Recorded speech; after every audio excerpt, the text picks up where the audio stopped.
Very good morning students. Once again हम आज अपने क्लास में जो हमने कल के टॉपिक को सेंटेंस को सीखा था, हम उसके ऊपर आज आगे बढ़ेंगे। और मुझे पूरी उम्मीद है कि आप सभी ने कल की क्लास को काफ़ी इन्जॉय किया होगा, और साथ के साथ मुझे पूरा विश्वास है कि जो मैंने कहा था कि आपको किस तरीके से अपने day to day life sentences की पहचान करनी है, वाक्यों की पहचान करनी है, आपने उसको भी बहुत ही बेहतर तरीके से परफॉर्म किया होगा। आपको मैं दोबारा याद दिला दूं कि हमने कल 4 प्रकार के वाक्यों को जाना था, अपने डे टू डे लाइफ से आइडेंटिफाई किया था, जिसमें कि पहला था है, था या गा। दूसरा हमने जाना नहीं है, नहीं था, नहीं गा। तीसरा क्या है, क्या था, क्या गा। और चौथा हमने जाना था क्या नहीं है, क्या नहीं था, क्या नहीं गा। ठीक है, तो मतलब आपने इन बातों को कल सीखा था, कल जाना था, और मुझे पूरा विश्वास है कि आपने इस पर काफ़ी वर्कआउट किया होगा और काफ़ी आपने जो है प्रैक्टिस भी किया होगा। ठीक है, तो चलिए आज हम आगे बढ़ते हैं और आगे हम जानते हैं कि अब अगला स्टेप कौन सा है इस सेंटेंस के अकॉर्डिंग। ठीक है, अगला स्टेप हमारा कौन सा है, तो चलिए शुरुआत करते हैं आज की क्लास की। और just hope to be have, to be have in a way of greatness. ठीक है, तो हम कोशिश करेंगे कि हमें कुछ अच्छा करना है। तो हमने जहाँ पे कल टॉपिक को ड्रॉप किया था, उसमें जो मैंने पहला बताया था आपको स्टेटमेंट, दूसरा था आपको मैंने इंट्रोगेटिव, और तीसरा क्या था, तीसरा था हमारे पास दैट्स कॉल्ड इम्पेरेटिव। क्या तीसरा, इम्पेरेटिव। तो कल हमने जो नंबर 3 पर जाना था वो था हमारा इम्पेरेटिव। अब इम्पेरेटिव सेंटेंस क्या होते हैं, ठीक है, ये सेंटेंस किसे कहते हैं। मैंने कल आपको कहा था ना कि क्या आप बताएंगे कि इंग्लिश लैंग्वेज के अंदर सबसे छोटा वाक्य कितने शब्दों का होता है। ठीक है, बिल्कुल बिल्कुल आपको ध्यान आ गया होगा। मैंने कहा था एक वर्ड का होता है, वही एक वर्ड के, ऐसे ही एक वर्ड के सेंटेंस को हम इम्पेरेटिव कहते हैं। क्योंकि कल जो आपने पढ़ा था उसमें स्टेटमेंट था और इंटरोगेटिव था, जो आपको बेहतर समझ आ गया होगा। तो आप ध्यान रखिए कि मतलब एक वर्ड का जो सेंटेंस होता है, एक वर्ड का जो सेंटेंस होता है उसे हम कहते हैं इम्पेरेटिव, इम्पेरेटिव। ठीक है, अब मैं आपको इसके डेफिनेशंस या इसके रूल्स नहीं बताने वाला हूँ, आपको परेशान नहीं करने वाला हूँ, क्योंकि मेरा फोकस है, मेरा जो है एम है वो सिर्फ इतना है कि आपको मैं ग्रामर के अंदाज से, ग्रामर के साथ सही इंग्लिश जो है वो आपको मतलब टंग पर ला सकूं। तो टंग पर इंग्लिश को, सही इंग्लिश को लाने के लिए ज़रूरी है कि थोड़ा सा तो हमें कांटों की चुभन को सहनी पड़ेगी,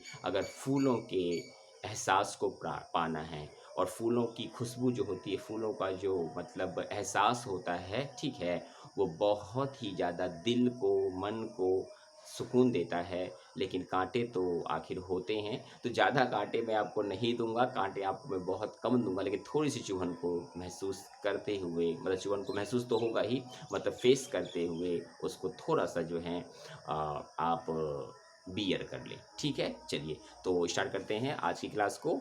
इम्पेरेटिव सेंटेंस। अब इम्पेरेटिव सेंटेंस की अगर बात करता हूँ तो इम्पेरेटिव सेंटेंस में हमारे पास बेसिकली जो हैं वो कैसे सेंटेंस आते हैं। देखिए, अगर आप कह रहे हैं गो, कम, सिट, डांस, ईट, बात एक्सेट्रा, तो अगर आप इसको हिंदी में बोलेंगे ना, तो हिंदी जब आप बोलेंगे तो आपको क्या होगा, बैठ जाओ, खा लो, नहा लो, चले जाओ। ठीक है, तो ऐसे सेंटेंस आपके जहन में आते हैं। मैंने कल कहा था आपको कि इसके भी 2 प्रकार होते हैं। पहला होता है इसमें भी पॉजिटिव, आपको याद होगा, तो मैंने कहा था कि इसमें भी होता है पॉजिटिव, और दूसरा होता है इसमें भी नेगेटिव, दूसरा होता है इसमें भी नेगेटिव, जो आपको बेहतर तरीके से याद होगा। क्योंकि आपने ज़रूर पढ़ा है। तो अगर आप कह रहे हैं मान लीजिए गो कह रहे हैं या कम कह रहे हैं, ठीक है, तो गो या कम अगर आप कह रहे हैं तो इसका मतलब ये हुआ कि आपने हिंदी में कहा है आओ, जाओ, खा लो, पी लो, या आ जाओ, चले जाओ। मतलब अगर आपने गो कहा है तो गो मतलब जाओ, कम मतलब आओ, या मतलब गो मतलब चले जाओ, कम मतलब आ जाओ, ठीक है। तो आप ध्यान रखिएगा मैंने आपको क्यों बताया है। मैंने इसलिए बताया है कि 4 कैटेगरी आपने कल की क्लास में जाना था और 5th कैटेगरी हमने यहाँ जान लिया। मतलब 5वीं अगर मैं बात करूँ तो 5वां सेंटेंस जो हमारा होगा वो इस तरीके का होगा। 5th सेंटेंस जो हमारा होगा वो इस तरीके का होगा, जहाँ आप, हाँ, जहाँ आप मतलब इन बातों को समझेंगे। मतलब अगर आप कह रहे हैं पंखा चलाओ, अगर आप कह रहे हैं अरे लाइट चलाओ, आप कह रहे हैं उसे बुलाओ, अगर आप उसे बुलाओ मतलब बुलाओ, सिर्फ उसे की बात है, बुलाओ। तो बुलाओ, खाओ, बैठो, चले जाओ, नहा लो, ठीक है, पढ़ लो, क्लास ले लो, कुछ भी अगर आप कह रहे हैं, कुछ भी अगर आप बोल रहे हैं जिसमें कि मतलब आपको ऐसा आभास हो जिसमें कि ओ की आवाज़ आ रही है, ओ की आवाज़ आ रही है, ठीक है। बाकी मैं डिटेल से बताऊंगा आपको, डिटेल्स के लिए बताऊंगा आपको मैं कि डिटेल्स में और चीज़ें क्या हो सकती हैं। बेसिकली आप ध्यान रखिए कि जहाँ पर ओ की आवाज़ आ रही है, ठीक है, अब क्या होगा कि कुछ सेंटेंसों में आपको दो की आवाज़ ही मिलेगी, ठीक है, दे दो, ले लो, लेकिन आपका जो बेसिक होगा वो ओ होगा। तो मतलब आपको ध्यान रखना है कि इसके अंदर जो हमारे पास इम्पेरेटिव का पहला सेंटेंस पॉजिटिव सेंटेंस है, इसके अंदर हमारे पास ओ की साउंड देखने को मिलेगी। मतलब आपको ओ की साउंड यहाँ पर देखने को मिलेगी। Clear to all of you? समझ आपको आ गया होगा कि मैंने आपको क्या बताया है इस टॉपिक को लेकर के। अब बात करते हैं नेगेटिव सेंटेंस में। तो अगर आप नेगेटिव मतलब इम्पेरेटिव का नेगेटिव फॉर्म की बात करते हैं, अगर हम इम्पेरेटिव के नेगेटिव फॉर्म की बात करते हैं तो यहाँ आपको समझ आ रहा होगा कि यहाँ पर हम कुछ नहीं करेंगे, हम सिर्फ यहाँ पे दो चीज़ों का यूज़ करेंगे। पहला होगा हमारे पास डोंट प्लस गो, और दूसरा होगा डोंट प्लस कम, ठीक है, डोंट प्लस कम। अब इस डोंट की जगह पे हम नेवर का भी यूज़ करते हैं। डोंट की जगह पे हम नेवर का भी यूज़ करते हैं, ठीक है। मतलब स्ट्रेसफुल तरीके से अपने बात को बताने के लिए, मतलब ना के लिए जो है हम नेवर का भी यूज़ करते हैं। तो मतलब आप कहते हैं don't go, don't come, don't dance, don't laugh, don't sit, don't eat, ठीक है। तो मत गाओ, मत खाओ, मत बैठो, मतलब क्या, पॉजिटिव में ओ था, इसमें मत के साथ ओ लग गया है। और अगर नेवर आ रहा है तो never go, never come, never laugh, ठीक है। तो कभी मत आओ, कभी मत जाओ, कभी मत हंसो, तो कभी नहीं या कभी मत, मतलब कि इसको हमने दिया है नंबर 6 का नाम। तो नंबर 6 जो है आपने इसको जान लिया है। मतलब यहाँ पर आप समझ रहे हैं कि मैंने आपको क्या बताने की कोशिश की है। आप बेहतर इस तरीके को जानने की कोशिश कीजिए कि मैंने आपको क्या बताया है। तो अब तक जो है आप अपने डेली जो आप हिंदी के वाक्य बोलते हैं उसमें से 6 कैटेगरी को आइडेंटिफाई कर चुके हैं। मैं एक छात्र हूँ, मैं एक छात्र नहीं हूँ, क्या मैं एक छात्र हूँ, क्या मैं एक छात्र नहीं हूँ, ये तो 4 हमने कल पढ़ लिया था। आज है पढ़ो, मत डरो, ठीक है, कभी वहाँ मत जाओ, ठीक है। तो आपको समझ आ गया होगा कि मैंने आपको क्या बताने की कोशिश की है।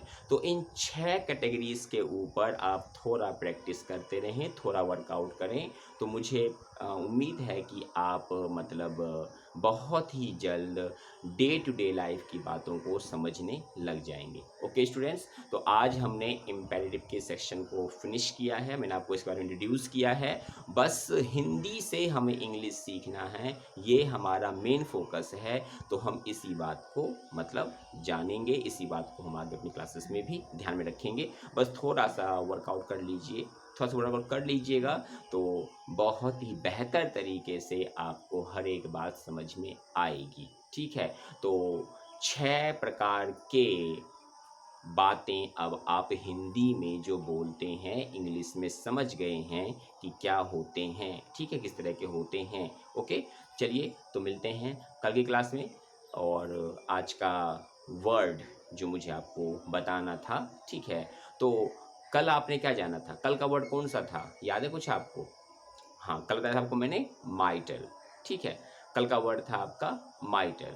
आज हम बात कर रहे हैं वाइट एलिफेंट के बारे में। वाइट एलिफेंट, अब आप कहेंगे सर वाइट एलिफेंट किसे कहते हैं? तो वाइट एलिफेंट का मतलब होता है very costly thing that is useless, ठीक है, very costly thing that is useless is called white elephant, ठीक है, समझ आपको आ चुका होगा। तो चलिए, मुझे उम्मीद है कि आप इसके ऊपर वर्कआउट करेंगे और आज की क्लास को जो आपने समझा है, जाना है, उस पर काफ़ी ज़्यादा जो है मतलब आप वर्कआउट करते हुए पिछली क्लासेस को, और पिछले की बात अगर करूँ, कम से कम कल की क्लास जो है, जो क्लास नंबर 6 थी, आप उसको तो ज़रूर ही मतलब इस क्लास के साथ थोड़ा सा ऐड करके पढ़ाई करें। Okay, let's meet tomorrow with a new concept that is the part of sentence, that will be the part of sentence. Till then, have a great day to all of you. Okay, bye, see you soon.